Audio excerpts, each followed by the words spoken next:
নমস্কার বন্ধুরা, মন্দিরাস ইন্ডিয়ান কিচেনে সকলকে স্বাগত। আমি মন্দিরা ফ্রম সিমলা। এখন তো ভালোই গরম পড়ে গেছে, আর গরমের দিনে এরকম ঠান্ডা ঠান্ডা মাজা বা যে কোনো ধরনের কোল্ড ড্রিঙ্কসই কিন্তু খেতে খুব ভালো লাগে। আর সেটা যদি হোমমেড হয় তাহলে তো কোনো কথাই নেই। তো চলুন আজকে আমি আপনাদের সঙ্গে শেয়ার করব খুব সহজেই কিভাবে বাড়িতেই মাজা বানিয়ে নিতে পারবেন। মাজা বানানোর জন্য আমি এখানে 4টে আম নিয়ে নিয়েছি। দুটো বড় সাইজের পাকা আম আর দুটো কাঁচা আম। কাঁচা আমের সাইজগুলো ছোট ছিল, এই কারণে আমি দুটো নিয়েছি। আপনারা কিন্তু চাইলে একটাও নিতে পারেন। আমগুলোকে আমি এইভাবে ছোট ছোট টুকরো করে কেটে নিয়েছি। এবারে একটা মিক্সিং জার নিয়ে নিয়েছি, আর মিক্সিং জারের মধ্যে কেটে রাখা আমের টুকরোগুলোকে দিয়ে দিচ্ছি। আর দিয়ে দিচ্ছি সামান্য পরিমাণে জল। এতে আমগুলো খুব ভালোভাবে পেস্ট হয়ে যাবে। আমি এখানে আমের টুকরোগুলোকে খুব সুন্দরভাবে পেস্ট করে নিয়েছি। দেখুন একদম কিন্তু ফাইনভাবে পেস্ট হয়ে গেছে। এবার একটা বাটির মধ্যে আমের পেস্টটাকে ঢেলে দিলাম। এবার গ্যাসের মধ্যে একটা কড়াই বসিয়ে দিয়েছি, আর কড়াইয়ের মধ্যে আমের পাল্পটাকে দিয়ে দিচ্ছি। এর মধ্যে দিয়ে দিচ্ছি 1 বাটি মতন চিনি। চিনির মেজারমেন্টটা অবশ্যই আপনারা আপনাদের মতন দেবেন। আপনারা যেমন মিষ্টি খেতে পছন্দ করবেন সেইভাবেই দেবেন। আমের পাল্পের সঙ্গে চিনি মিশিয়ে বেশ কিছুক্ষণ ধরেই রান্না করে নেব। খুব সহজ একটা রেসিপি, খুব কম সময়ের মধ্যে বানিয়ে নিতে পারবেন।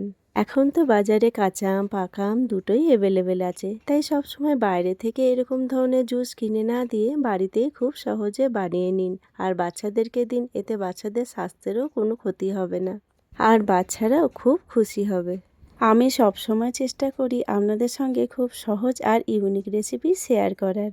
আমার এই ছোট্ট ছোট্ট রেসিপিগুলো যদি আপনাদের একটুও ভালো লেগে থাকে তাহলে লাইক শেয়ার সাবস্ক্রাইব করে পাশে থাকবেন। আপনাদের একটা লাইক আর সুন্দর একটা কমেন্ট আমাদের আগামী দিনে আরও সুন্দর সুন্দর ভিডিও বানানোর অনুপ্রেরণা দেয়।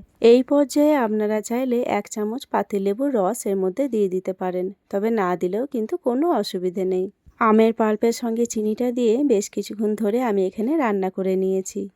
আমের পাল্পের সঙ্গে চিনির মিশ্রণটা দিয়ে রান্না করতে যেটুকুই সময় লাগবে, ব্যাস, তারপরে সেরকম কোনো কাজ নেই। এবার একটা বড় ছাঁকনি নিয়ে নিয়েছি, আর আমের পাল্পের সঙ্গে চিনির মিশ্রণটা খুব ভালো করে ছেঁকে নেব। কারণ আমের মধ্যে যে সুতলি সুতলি ভাব থাকে, সেটা থাকলে কিন্তু মাজা খেতে একদম ভালো লাগবে না।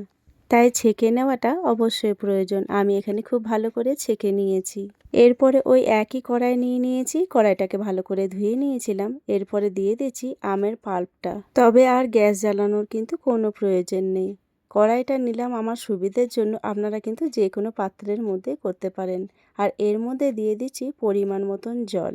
যেহেতু মাজা একটু গাঢ় গাঢ় হয়, সেই কারণে আমি এখানে জলের পরিমাণটা খুব বেশি দেব না। আপনারা যদি একটু পাতলা পাতলা খেতে পছন্দ করেন তবে জলের পরিমাণটা কিন্তু একটু বাড়িয়েও দিতে পারেন। আমি এখানে যেমন দোকানের মাজা বানানো হয় ঠিক সেরকমভাবেই মাজা বানিয়ে নিচ্ছি। গাঢ়টা ঠিক আমি এরকম রেখেছি। দোকান থেকে এরকম 20 টাকা দামের বোতলে যে মাজাগুলো পাওয়া যায়, অনেক আগে কিনে নিয়ে এসেছিলাম, আর খাওয়া হয়েছিল তো বোতলগুলো রাখা ছিল। সেই বোতলগুলোই আমি ভালো করে ধুয়ে পরিষ্কার করে নিয়েছি। মাজা এখানে আমার পুরোপুরি রেডি হয়ে গেছে। এবার বোতলের মধ্যে অল্প অল্প করে হাতার সাহায্যে ঢেলে নেব। আপনাদের কাছে যদি বোতল না থাকে আপনারা যে কোনো পাত্রেই রাখতে পারেন, বা সঙ্গে সঙ্গে সার্ভ করে নিতে পারেন। আমার কাছে যেহেতু বোতলগুলো ছিল তাই আমি বোতলেই রেখে দিচ্ছি।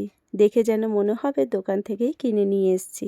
বোতলগুলোকে আমি ভরে রেখে দেবো এখন ফ্রিজে, কারণ মাজা বা যে কোনো ধরনের কোল্ড ড্রিঙ্কসই কিন্তু একটু ঠান্ডা ঠান্ডা খেতেই ভালো লাগে। আমি এখানে 3টে বোতলেই ভরে নিয়েছি। দেখুন মনে হচ্ছে যেন দোকান থেকেই কিনে নিয়ে এসেছি। বাড়িতে যে এত সহজে এত সুন্দরভাবে মাজা বানানো যায় তা ভিডিওটা না দেখলে আপনারা বিশ্বাসই করতে পারবেন না। বোতল 3টে ফ্রিজে ভরে দিয়েছি, আর এখানে গ্লাসে 1 গ্লাস মতন মাজা নিয়ে নিয়েছি। এর মধ্যে ঠান্ডা ঠান্ডা কয়েকটা বরফের টুকরো ফেলে দিয়ে সার্ভ করুন।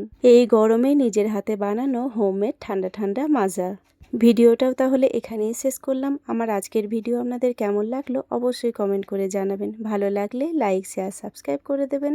আবারও আসবো নতুন কোনো একটা রেসিপি নিয়ে। ততক্ষণের জন্য সবাই ভালো থাকবেন, সুস্থ থাকবেন। এতক্ষণ পর্যন্ত আমার সঙ্গে থাকার জন্য সকলকে জানাই অসংখ্য ধন্যবাদ।